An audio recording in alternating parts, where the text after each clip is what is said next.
Oi, pessoal, tudo bem com vocês? Como é que vocês estão? Hoje aqui em Biritiba tá muito frio, chovendo, então eu tô dentro da cabana bem abrigadinha, porque aqui dentro tá gostoso, tá quentinho, pra gente dar continuidade àquele assunto que nós começamos a falar na semana passada. A semana passada eu falei para vocês sobre consumo consciente, um dos itens que fazem parte da cartilha dos 12 passos de sustentabilidade para pequenas empresas promovida pelo Sebrae. Muito bem. Então hoje nós vamos falar mais especificamente sobre consumo consciente. O que é consumo consciente? É ter a consciência naquilo que você consome, naquilo que você descarta, naquilo que você compra, naquilo que você pode reutilizar ou não. O padrão de vida das sociedades contemporâneas, modernas, pós-revolução industrial e daí para frente, ele tem produzido um consumo desenfreado, tem feito com que a gente compre cada vez mais. Nós somos cada vez mais estimulados a ter, a comprar, a trocar. Isso se torna obsoleto, não funciona mais. Tem um modelo mais moderno que esse, então a gente não precisa mais desse, vamos comprar o mais moderno e por aí para frente. Isso faz com que a gente gaste cada vez mais recursos naturais e acaba tendo um desgaste muito grande da natureza, dos recursos naturais desse nosso planeta, que é finito. E aí, isso é alvo das críticas da mídia, das organizações que estão ligadas à proteção do meio ambiente, dos nossos consumidores, dos próprios consumidores. O padrão de comportamento do consumidor precisa ser alterado. Ele precisa ser proativo. O consumidor precisa ter uma atitude em favor da proteção do meio ambiente, em relação aos possíveis problemas que são causados pelo seu consumo desenfreado, por exemplo, e pelo descarte daquilo que ele consome. Então, uma das coisas que eu falei na semana passada é que o consumidor precisa ser educado. Aliás, eu já falei disso em outros vídeos também, mas eu volto a repetir, que faz parte do consumo consciente você ensinar o seu consumidor a consumir corretamente, a descartar corretamente, a reutilizar. Então precisa fazer com que nós todos tenhamos uma preocupação com as questões ambientais, para contribuir com o fortalecimento, com o crescimento sustentável. Alguns exemplos de alteração benéfica dos padrões de consumo a gente tem visto aí ao longo do tempo, como por exemplo, a mudança de comportamento dos consumidores em relação a usar o carro, usar o transporte público, usar a bike, ir a pé, enfim, é um padrão que tem mudado bastante. Em algumas cidades fora do Brasil, praticamente não se usa carro, só se usa bike e outros meios de transporte desse tipo. Aqui a gente está começando a ter esse comportamento também em algumas cidades. A escolha de produtos orgânicos, por exemplo, já é uma diferença. A opção por produtos reciclados ou recicláveis, entre outros. São atitudes positivas em relação ao consumo. É isso que a gente chama de consumo consciente. A escolha consciente, a escolha responsável por produtos que são ecológica ou ambientalmente corretos, produtos que são menos degradantes, como por exemplo, utilizar materiais de limpeza que são biodegradáveis ou passíveis de serem reciclados, por exemplo, é o início de uma contribuição de nós consumidores em relação à proteção dos recursos naturais. O consumo ecologicamente correto, ele demonstra uma série de diferentes comportamentos por parte do consumidor, por parte das empresas, por parte dos revendedores, por parte dos órgãos públicos, enfim.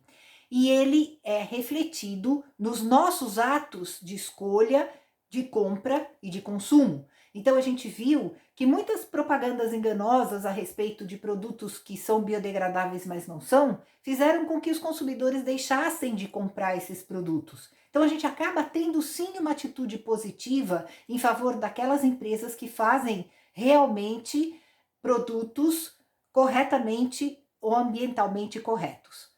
Quanto à atitude das pessoas, isso significa ter preferência por determinadas marcas ou preço e demonstrar a frequência de utilização de produtos, a preferência por ofertas ambientalmente mais neutras e por sua conveniência pessoal entre outras, por produtos que tenham a sua origem certificada, que tenham a demonstração real da preocupação com o meio ambiente por parte daquelas empresas.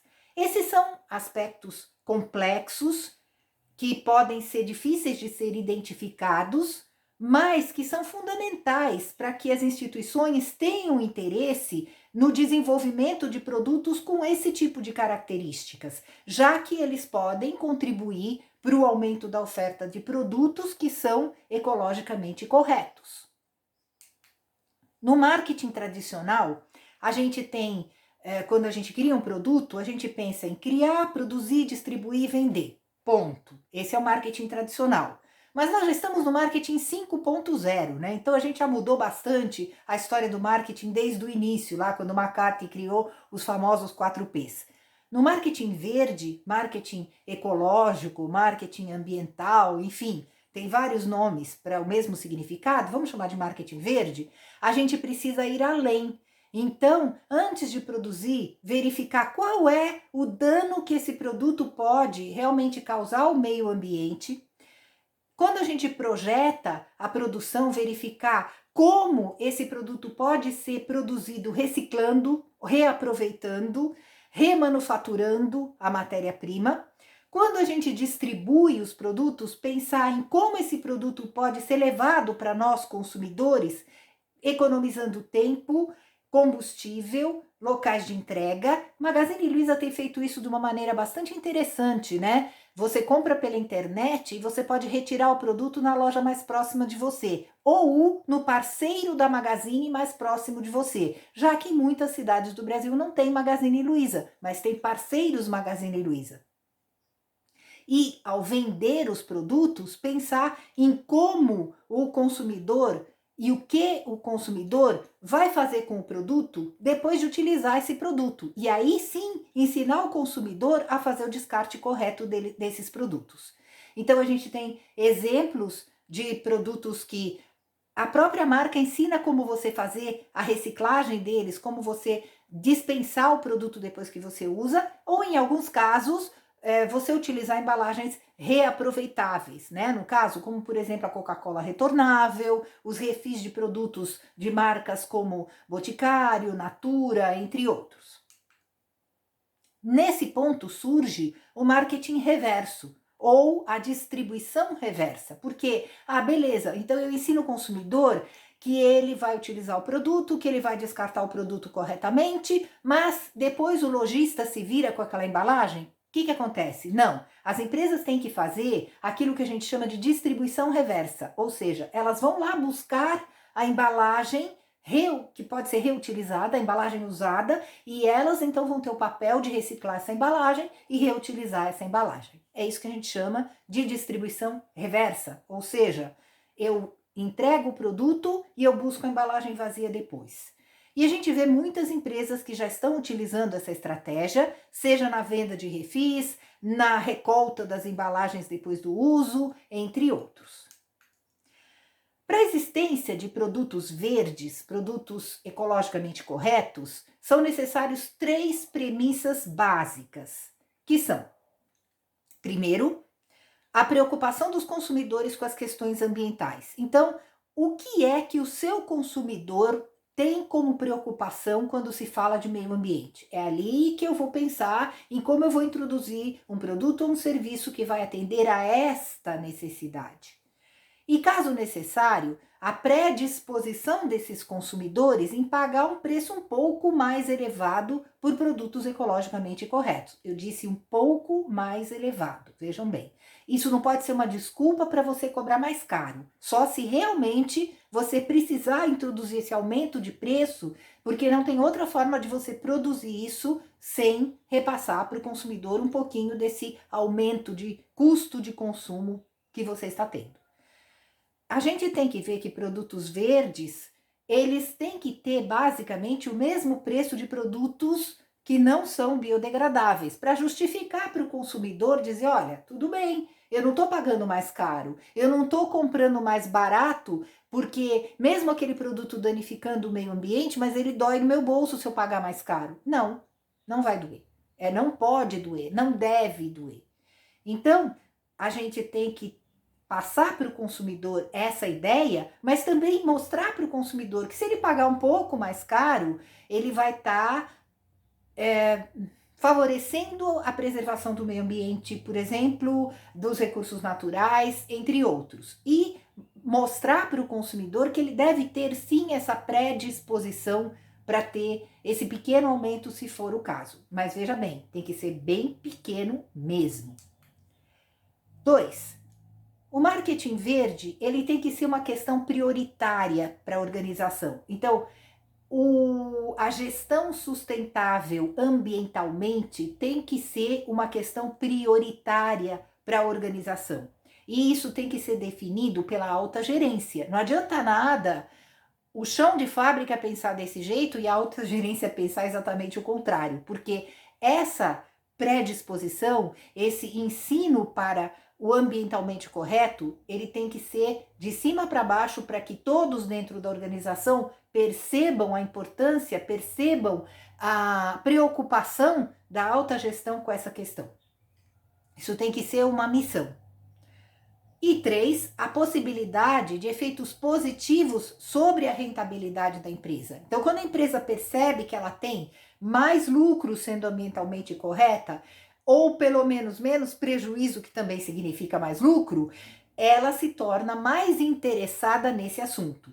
Então, adotando produtos verdes e comportamento ecologicamente corretos, como eu já falei para vocês anteriormente, sim, a empresa tem melhora financeira com isso e ela precisa perceber. Eu vou passar para vocês na descrição o link de um vídeo muito interessante que vale a pena todo mundo assistir. Chama-se A História das Coisas, em inglês The History of Stuff. Na verdade, em inglês está A História do Lixo, mas é bem A História das Coisas traduzindo para o português. Vale a pena vocês assistirem e vocês vão entender como esse consumo desenfreado ou que esse consumo desenfreado tem causado para a sociedade atual. E como ele começou. Um bom exemplo dessa questão toda que eu estou falando é a empresa HP, Hewlett Packard, né? A HP ela fez uma parceria com o Instituto Acatu, que é uma instituição que é voltada para a conscientização de consumidores, trabalha exatamente nesse sentido. E ele lançou a campanha Escolha Consciente HP. Com essa parceria, a compra de alguns produtos de imagem, impressão, durante os meses de junho e julho do ano passado, eles tiveram parte do lucro adquirido revertido para o programa da ONG Consumo Consciente e Educação Ambiental na Escola. Então, com essa parceria, a HP doou parte desse dinheiro para o Instituto Acatu e o Instituto Acatu doou esse dinheiro para a ONG Consumo Consciente e Educação Ambiental na Escola para trabalhar essa questão junto às crianças, porque a gente começa educando os pequenos, para que os grandes acabem sendo reeducados, vamos dizer, nesse sentido, mas que para que pelo menos esses pequenos lá na frente não cometam os mesmos erros dos grandes, os mesmos erros que nós já cometemos principalmente. Mas a gente não pode falar de consumo consciente sem a gente se remeter a um dos maiores males do nosso tempo. Eu diria desde o início depois pós-revolução industrial, mas até hoje, que é a famosa obsolescência programada. Eu já falei sobre essa obsolescência programada, esse mal que foi criado para estimular o consumo e aumentar a produção das empresas pós-revolução industrial, quando tudo estava paralisado, as empresas não produziam, o comércio não girava, não havia empregos, as pessoas passavam fome, então se estimulou o consumo largamente por conta disso. Mas eu não vou falar sobre isso agora não, porque esse vai ser o tema do nosso próximo vídeo. Então, gente, assistam o vídeo que eu vou postar, o link lá do Story of Stuff, que é bem interessante, vocês vão aprender bastante com isso e vão gostar desse vídeo. E se você é professor, essa é uma dica muito boa para você utilizar como uma estratégia de marketing. Lembrem-se, quando forem consumir, antes de comprar, perguntem: eu realmente preciso disso? Isso vai me fazer falta? E eu vou comprar, vou usar, eu vou fazer o que com isso depois? Será que eu não tenho alguma coisa na minha casa que pode fazer a mesma coisa que isso que eu estou comprando agora e que eu estou pensando, meu Deus, como eu pude viver sem isso? Será que na minha casa eu não tenho alguma coisa que eu não estou usando de jeito nenhum e está lá guardado no armário, na 15ª prateleira do armário, eu nem sei onde está aquilo, e aí quando eu vou limpar o armário eu pego e digo, nossa, eu tenho isso, o que eu posso fazer com isso? Será que eu não posso reciclar? Será que eu não posso remanufaturar? Será que eu não posso doar para alguém que está interessado ou até mesmo vender e faturar um dinheirinho com isso? E aí eu estou fazendo a logística reversa. Legal? Então vamos começar a ter um pouquinho mais de consciência no nosso consumo. Vamos começar a pensar em produtos biodegradáveis. Não é que você vai virar natureba de repente, não é isso, tá? Você pode continuar consumindo do jeito que você consome, só repense seus hábitos para que você consuma o que realmente você precisa, não desperdice e reaproveite. E ao longo desses vídeos todos eu vou passar várias dicas para vocês sobre essas questões daqui para frente, como já passei para trás também. Então, gente, mais uma vez, se você não é inscrito no canal, se inscreva, compartilhe, me deixe saber que você gostou, comente comigo, me passe temas que você gostaria que eu discutisse, enfim. Na próxima semana, a gente vai falar sobre obsolescência programada. E eu espero que vocês gostem. É um tema bem pesado, vocês vão ver. Pensamento da semana. O homem é parte integrante do universo. Ele é a sua própria história. Não se pode dissociar o homem da história do universo. Por isso, o bem sempre retorna em bem para o próprio homem e o mal sempre retorna em mal para quem o deseja. Tudo que você joga para o universo volta para você. Então pense um pouco antes, porque o que você pensa que está fazendo de mal para alguém, na verdade você está fazendo de mal para você mesmo. Esse pensamento é de Sri Aurobindo, um monge hindu. Valeu, gente. Obrigada. Até a semana que vem. Um abraço.